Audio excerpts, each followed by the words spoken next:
আরে আরে, অন্ধকার দেখে ঘাবড়ে গেলে নাকি? খুবই এরকম ঘুটঘুটে অন্ধকার দিয়ে আমরা সবাই মিলে যাচ্ছিলাম রাতের বেলা। রাত তখন প্রায় 10টা 11টা সামথিং হবে।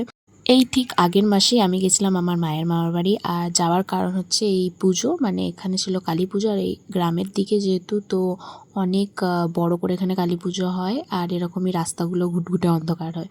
তো সবাই মিলে প্রায় রাত 10টা 11টার দিকেই, এরকম অনেক রাতের দিকে আমরা পুজোয় যাই। যেহেতু সেদিন সন্ধ্যে থেকে প্রচুর পরিমাণে বৃষ্টি হয়, তো আমরা ভাবছিলাম যে পুজোতে যেতেই হয়তো পারবো না। তো অবশেষে আমরা অনেক রাত করে সবাই মিলে যাই। আর শুধু আমরা না, আমি, আমার মাসিরা, মামারা সবাই মিলে আমরা গেছিলাম আমার মায়ের মামার বাড়ি। আর ওখানে গেলে খুবই প্রচুর মজা হয়, যেহেতু গ্রামের দিকে।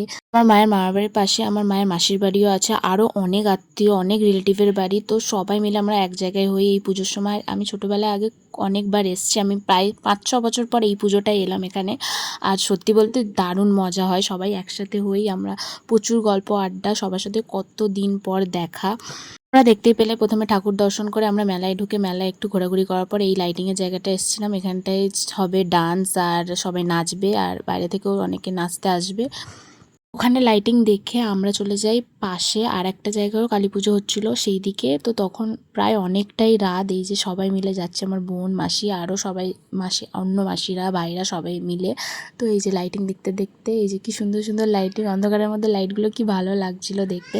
তো দেখতে দেখতে আমরা চলে আসি সেই পুজোর ওখানেও। এখানেও সেম ওখানের মতো এরকম ডিজে হচ্ছিল আর লাইটিং হচ্ছিল, সবাই কি নাচছিল। তো দূর থেকে দেখে মজা লাগছিল না, তো আমরা ভাবি যে চলো সামনে গিয়ে দেখা যাক, আর ঠাকুরটাও দেখে আসা হবে। এই যে ঠাকুরটা দেখলাম, মায়ের মুখটা কি সুন্দর না। তারপর এটা দেখার পর আমরা যাই ফাংশনের দিকে। এই যে বাইরে থেকে এসেছিলো একটা মেয়ে ডিজে বাজাতে, আর এইদিকে মেয়েরা নাচছে আর ওইদিকে ছেলেরা। কি এনার্জি এদের! আর এরকম ডান্স আর এরকম আমি ফার্স্ট টাইম দেখলাম এখানে এসে, এর আগে কখনো দেখিনি, ফার্স্ট টাইম।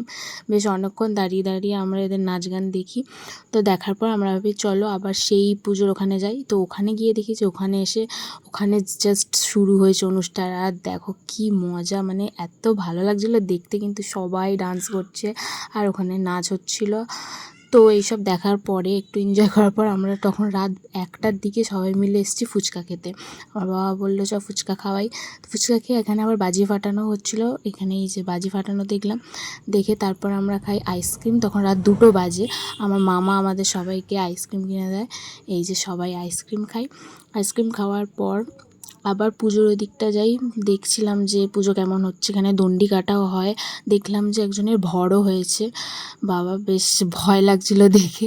তারপরে রাতের বেলা এই যে অন্ধকার রাস্তা দিয়ে চলে যাই আমরা বাড়ির দিকে। অন্ধকারের মধ্যে দিয়ে আরও অনেক ব্লগ করেছি, তো সেগুলো তোমাদের সাথে শেয়ার করবো। দেখা হচ্ছে তোমাদের সাথে নেক্সট ভিডিও।